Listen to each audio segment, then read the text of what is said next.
Hey there ladies, don't forget to subscribe to Sassy Sexy Save TV, and as well don't forget to check out our blog www.sassysexysave.com. All information can be found there if you want some more information in regards to what Sassy Sexy Save is all about. So don't forget to subscribe, share, and like. We want to grow and be better together, so don't forget to subscribe.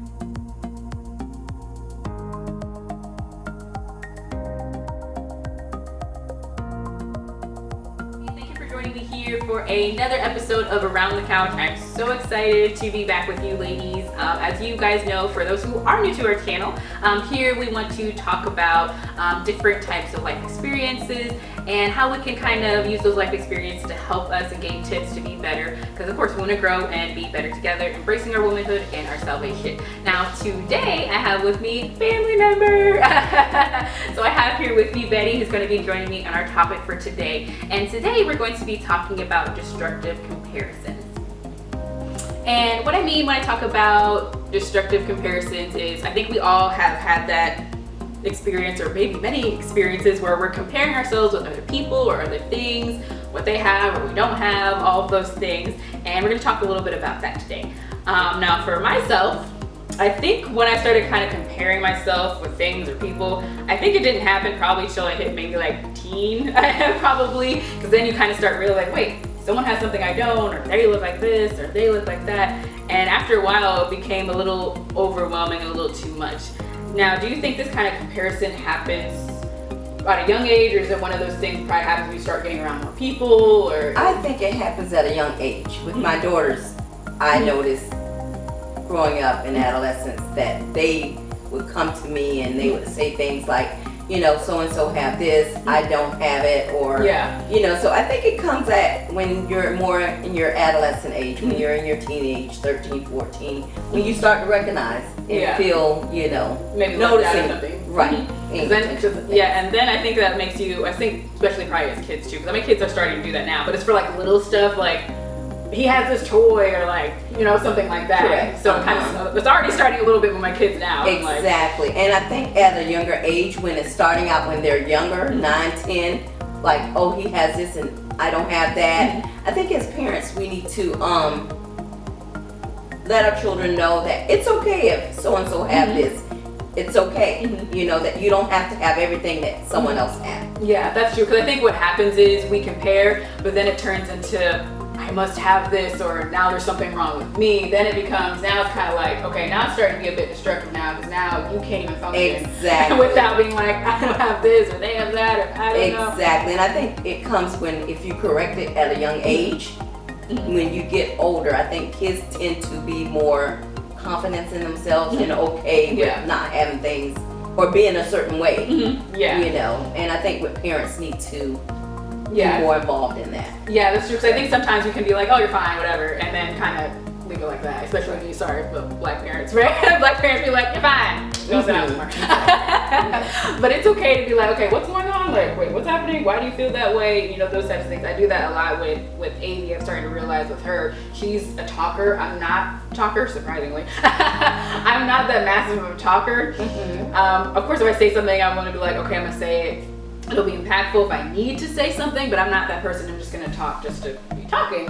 But for my child, her personality, she likes to talk. So I'm like, okay, well, clearly maybe I need to talk to her a little bit more about this, a little bit more about that. Because actually when we do talk and have a conversation, it actually is more beneficial when we sit down and talk, instead of me just like, oh, you're fine, go sit down somewhere.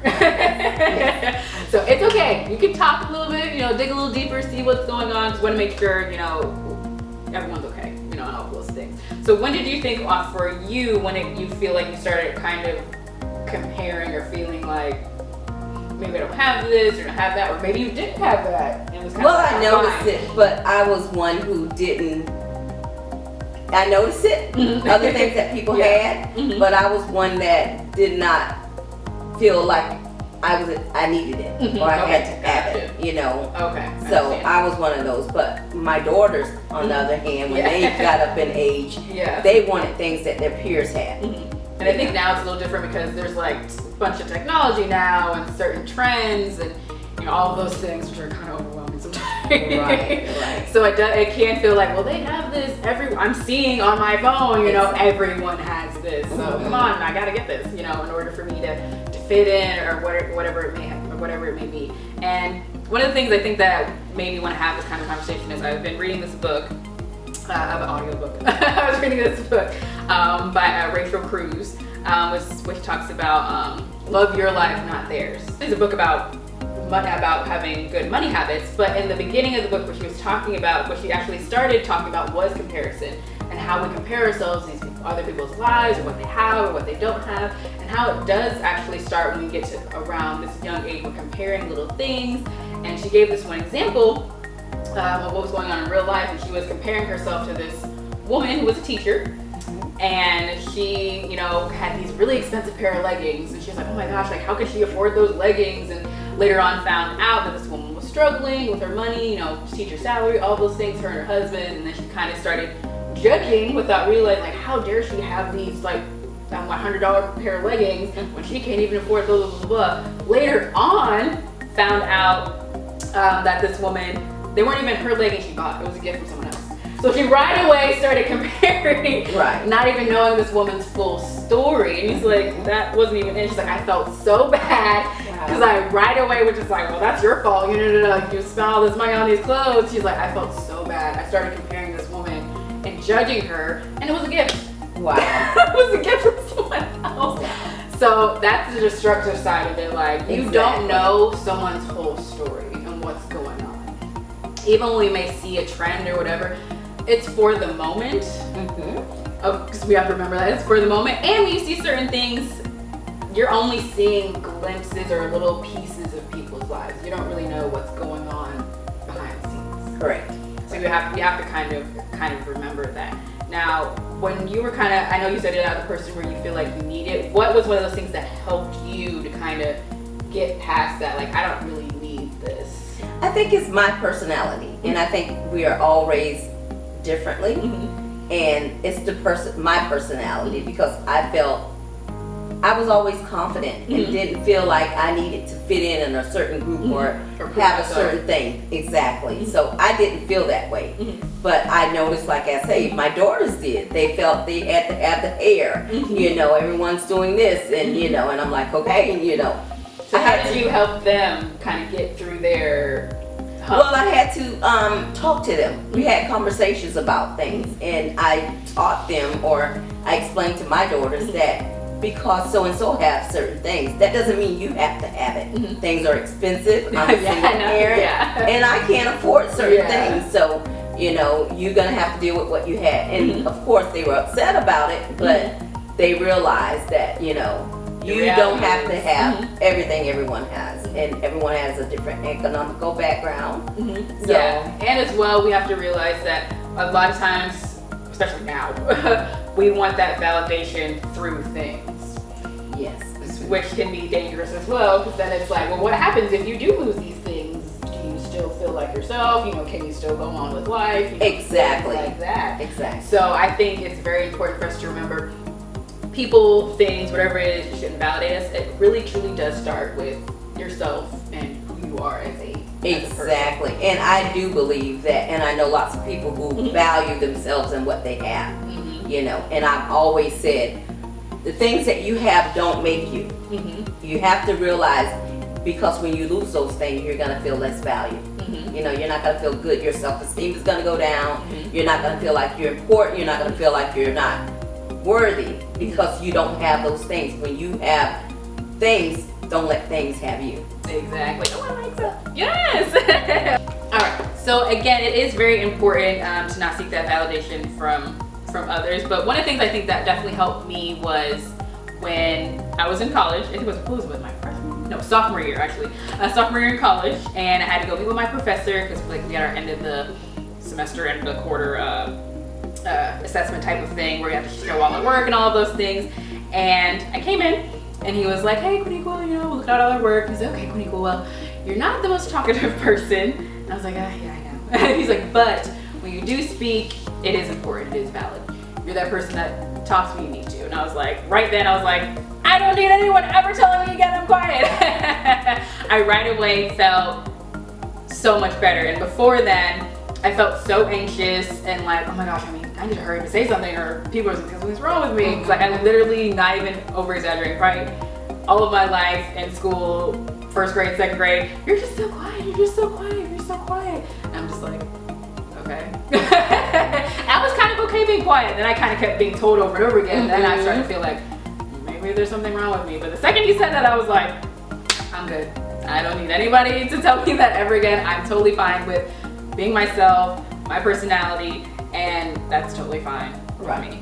I don't need that validation from everybody anymore. And I don't need to go out and comparing and picking and poking at stuff anymore. So Exactly. I right away felt so much better.